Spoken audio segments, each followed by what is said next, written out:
Thanks for joining us for the first episode of In the Hot Seat, presented by Carbide. Here, you'll learn about all things security, privacy, and compliance for startups and high-growth companies. Our roster of industry experts are here to answer your burning questions and share their insights.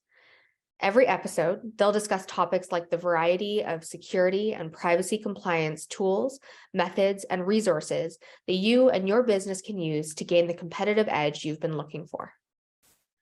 I'd like to introduce you to today's host, Kathy Isaac, Vice President of Customer Success at Carbide. Kathy is an expert in cybersecurity operations leadership with more than 2 decades of having worked in the private, public, and nonprofit sectors. In 2022, she was recognized by IT World Canada as one of Canada's top women in cybersecurity and is an active member of the Canadian Cybersecurity Network Advisory Board. Her extensive experience working closely with stakeholders and end users and with information technology and security positions her perfectly to support her clients in achieving their unique security objectives. Today's guest is Nishank Kedar, the lead penetration tester at Carbide. Nishank's keen interest in vulnerability management led him to a career in ethical hacking, where he works closely with security teams to identify and manage vulnerabilities within their businesses and ultimately to lay a foundation for building a robust security and privacy program.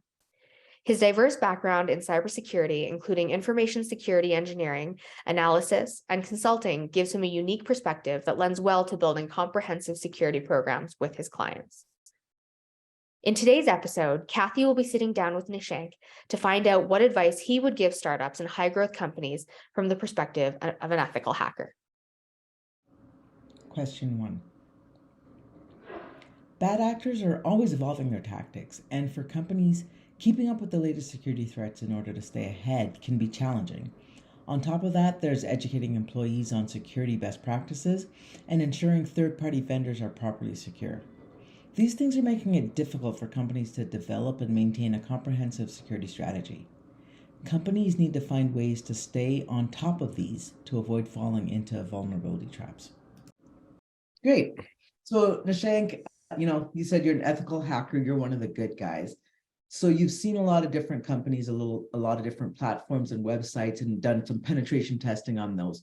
So what would you say are some of the most common vulnerabilities that you're seeing with the different companies you work with? And what are the greatest challenges that those companies are facing right now? So one of the very common vulnerabilities that we always come across is many companies still rely on easily guessable passwords, such as password 1234, keeping their name as a password for different systems and applications. And that makes it easy for hackers to gain the unauthorized access. Apart from that, many companies do not provide regular security training to the employees, which can lead to unknowingly exposing the companies to risks. For example, opening different phishing mails, clicking on the ransomwares, things like that. Many companies fail to keep their software and systems up to date with the latest security patches. So this always leaves them with vulnerable to the known exploits, like, for example, multiple zero-day attacks like Log4j and that.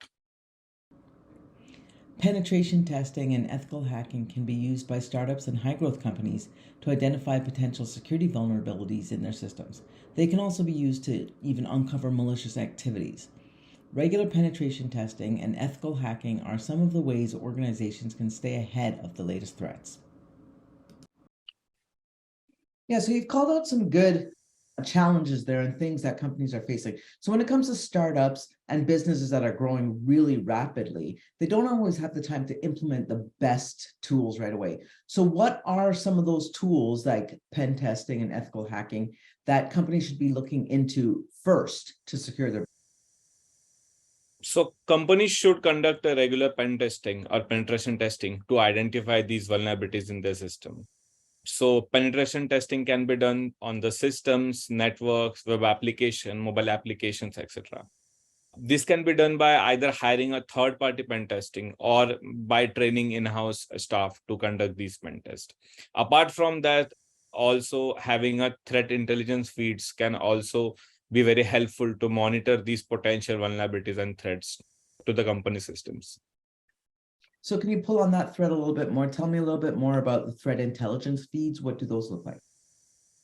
So threat intelligence feeds gives you all the upcoming and all the latest attacks that are happening across the globe that can help you to prepare against these attacks. How can you secure your company, your infrastructure to deal with those different threats?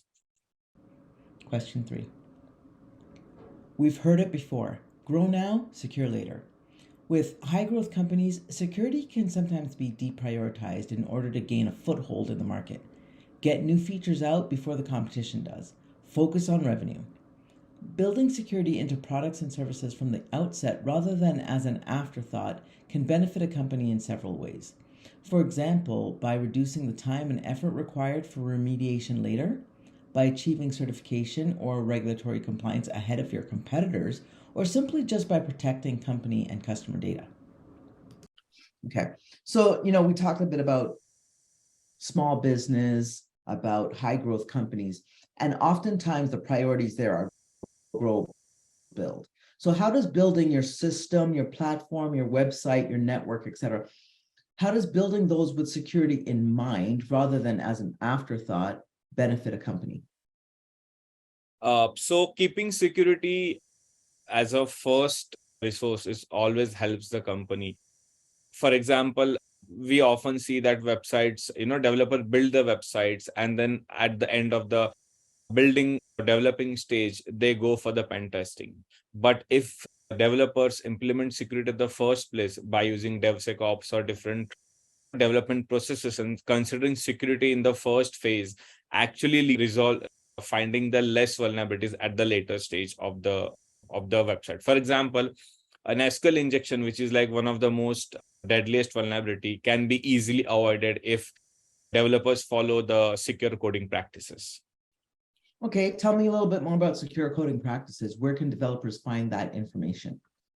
OAPS always publishes secure coding practices that can be looked upon and that developers can follow based on the programming language they are using. Also, scheduling different trainings with the senior developers where senior developers can help junior within the team to have those security standard practices follows. There are also different tools that help you with implementing these coding practices. Like, for example, a few GitHub services will not let you publish the code if you don't meet certain coding practices. Yeah, and you mentioned the OAuth top 10. I know they change those over time as well, so it's always great for developers to stay on top of that. Question 4. Going about building a business with security in mind can be complex and time-consuming. Entrepreneurs want to know how to leverage tools like security testing and the software development lifecycle to get it right the first time. This is what we do at Carbide. We help fast-growing companies build robust security and privacy programs, meet compliance requirements, and embed security into the DNA of their business so that they can continue growing and continue keeping customer data safe well into the future. So entrepreneurs, they're a fun bunch to work with. We work with a lot of them at Carbide, and we're living in a very entrepreneurial society these days where everybody's got some great ideas and lots of innovation coming out. So what kinds of tools and approaches would you recommend entrepreneurs leverage in order to build their systems and their platforms and their businesses with security in mind from the So with the evolving technologies these days, automation is playing very important part in all the IT sectors. That has already came into the cybersecurity as well. So a lot of automation that has already come into cybersecurity, leveraging that would be the best thing that entrepreneurs can do. For example, implementing a vulnerability management program through different tools like vulnerability scanners, different SIM tools. Apart from that, using, let's say, a third-party solution that can help you to achieve your compliances. Carbide platform can be the perfect example for this. Leveraging the Carbide platform, our services, policies, and the expertise that will always accelerate the security journey and give the company clear program management capabilities. Question 5. In the testing ecosystem, we have both developers and hackers, and it's critical that these two groups of people work together.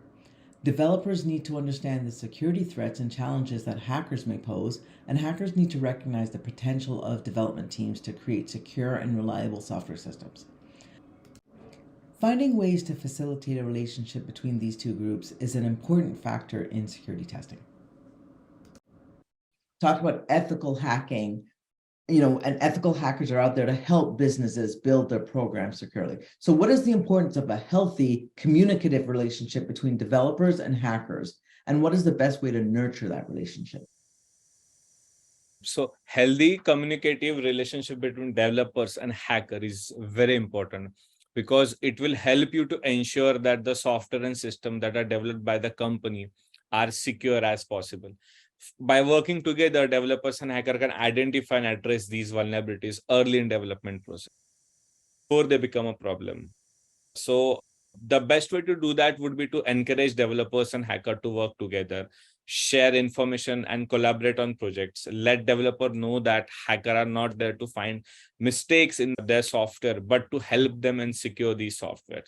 And also providing training and opportunities for the developer and hacker to help them understand each other's roles so that they can work together. Thanks, Nishank. That's some excellent advice. I see that with 2023, there's this push towards more hacking, more scams, more vulnerabilities being exposed in the coming year and months. So there's some great advice to share to our customers and to those out there building platforms. Thank you. Thank you. Thank you. Pleasure is all mine.